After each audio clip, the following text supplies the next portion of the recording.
Welcome to the Am I Free to Go podcast, where the Constitution isn't just paper, it's ammo. I'm your host, Soundrone with Soundbite News Media, and here we don't just talk about your rights, we lock, load, and defend them.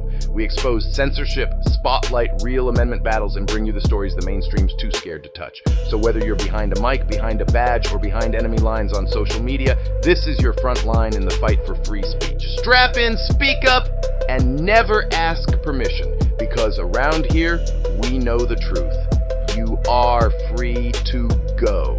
Episode 008, Interactions with Law Enforcement. Detention today. We explain what it means when a cop says, you're not under arrest yet. You're being detained either briefly or until things get more serious. We break down the two types, investigative, short, and suspicious, and custodial.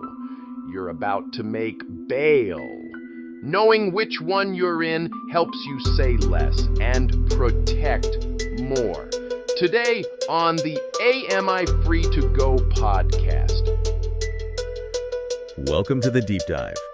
Today we're getting into something you see a lot online lately, these clashes between laws designed for public order and, well, people with cameras, specifically breach of peace laws and this whole First Amendment audit thing. Yeah, it's a really interesting intersection. You've got old laws meeting new tech and, new ways people are interacting in public. We've gathered quite a bit of material, legal definitions, court case summaries, even some online commentary to really unpack it. Right. And our goal here is to sift through all that, figure out what breach of the peace actually means legally, how the courts have balanced it against free speech over the years, and then connect all that history to what's happening now with these audit videos. Exactly. It's all about understanding the rules, the legal framework, and then looking at how people are testing those rules, often very deliberately, camera in hand.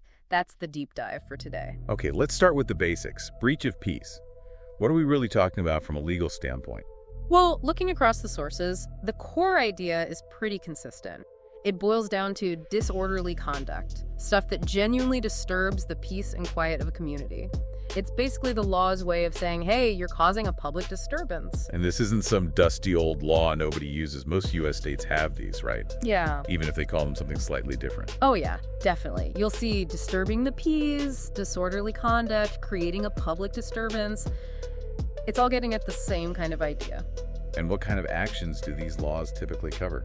It's a pretty wide range, actually. Things like using really obscene or abusive language out in public, making extensive noise, like, firing guns wildly or blasting music super late. Right. Also blocking traffic cars or even people on the sidewalk, public fighting, resisting arrest when it's lawful, or, say, disrupting a meeting that's supposed to be happening legally. And some laws go even further. Yeah, some versions might cover things like vagrancy, loitering, or being drunk in public.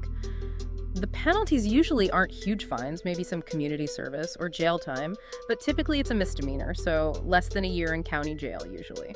But the key thing seems to be how broad these laws can be. Exactly. That broadness is why they keep ending up in court. It's also important that, in many places, the conduct usually needs to be, intended to cause trouble or malicious, not just something that bothers one really sensitive person. Okay, so that naturally leads us to free speech. How do courts handle speech that might fall under these broad laws? I know there's this concept of low-value speech.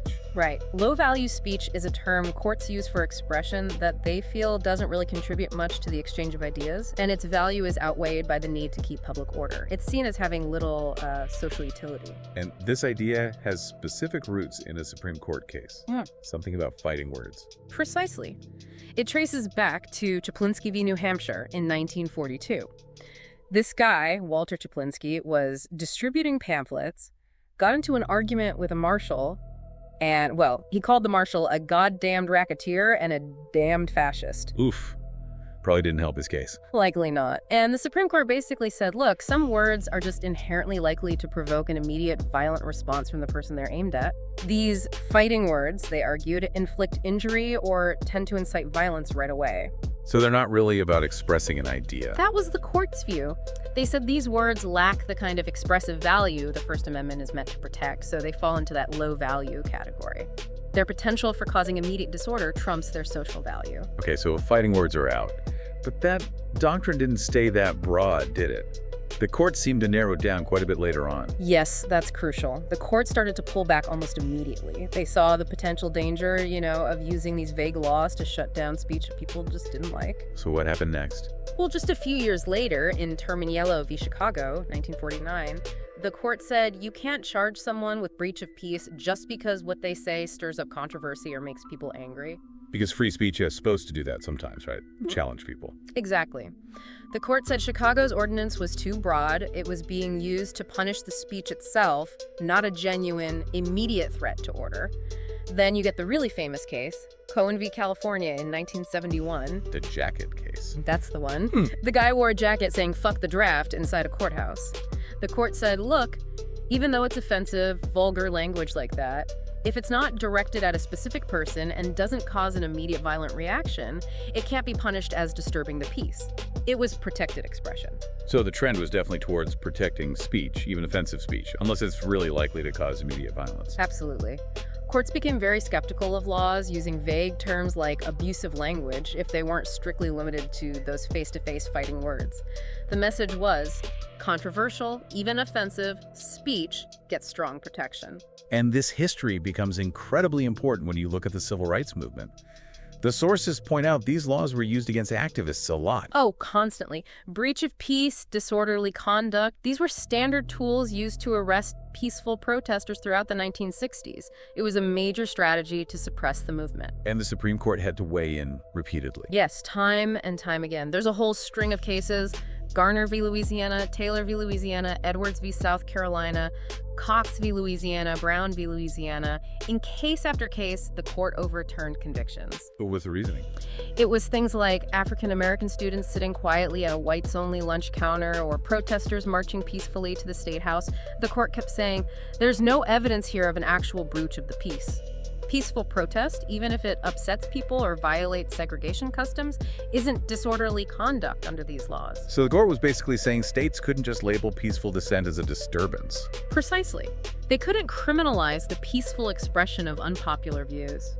This really cemented the idea that breach of peace laws have to be about actual disruption, not just disagreement or challenging the status quo. This protection wasn't just for spoken words either. It extended to symbolic acts too, right? Like flag burning.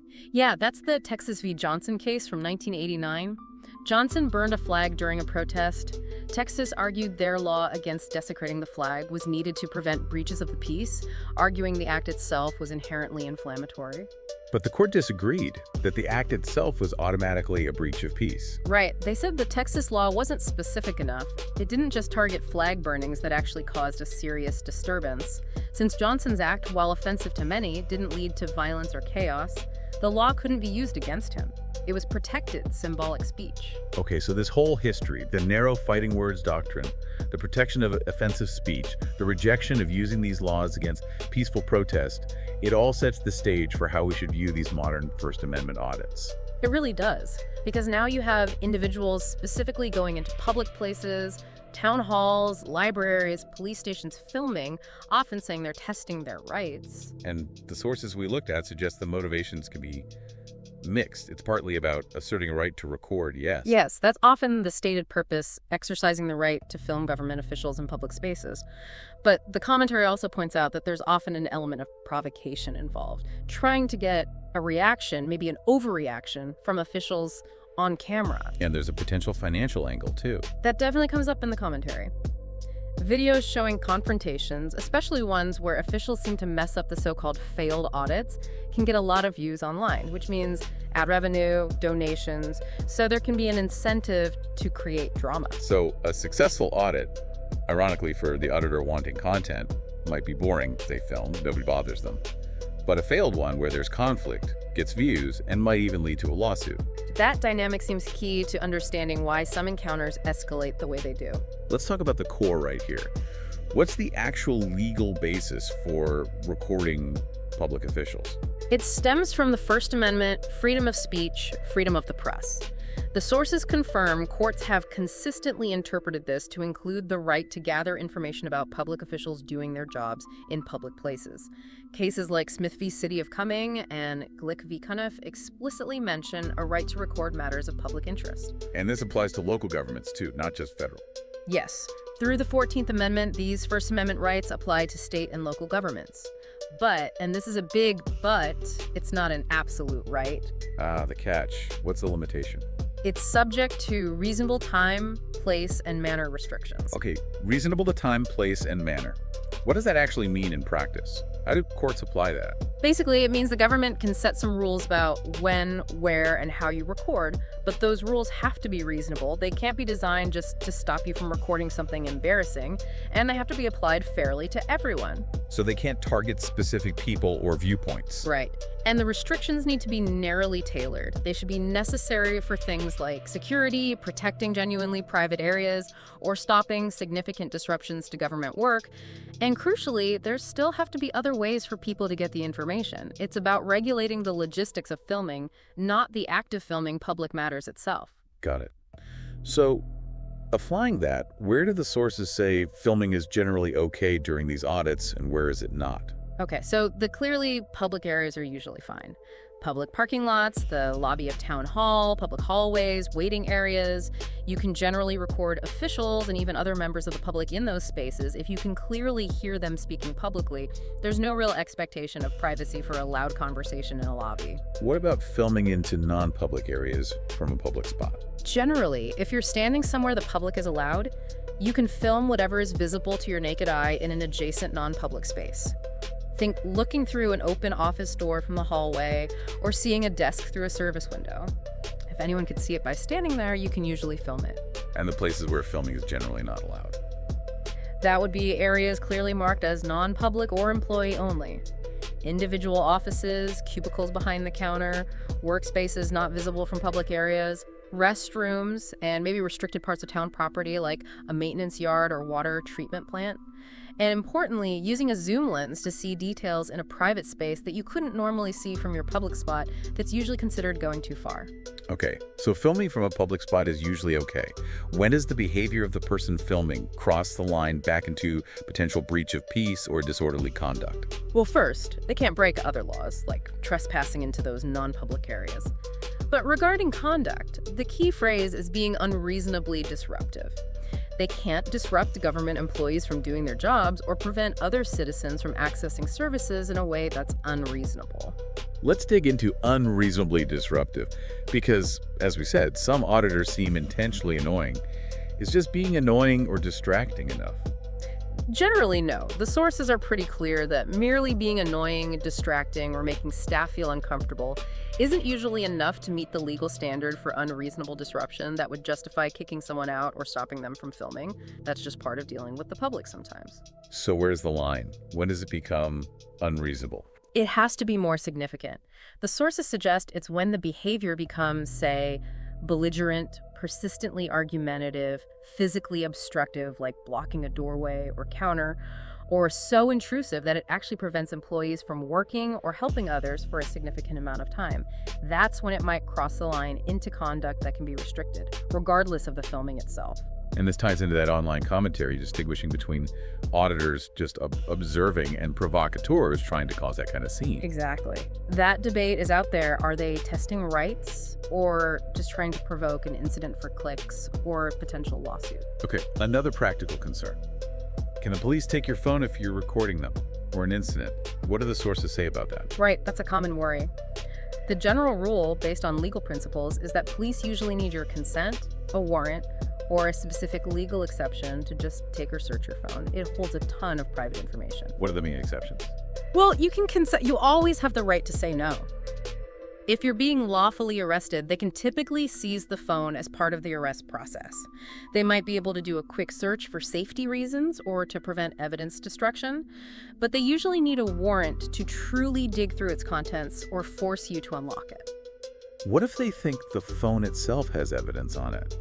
If they have what's called probable cause, reasonable grounds to believe the phone contains evidence of a crime, they might be able to confiscate it. But, again, actually searching through the phone's data usually requires a separate warrant. If they claim they have a warrant, you can ask to see it. So what's the advice for someone filming who finds themselves in that situation with police?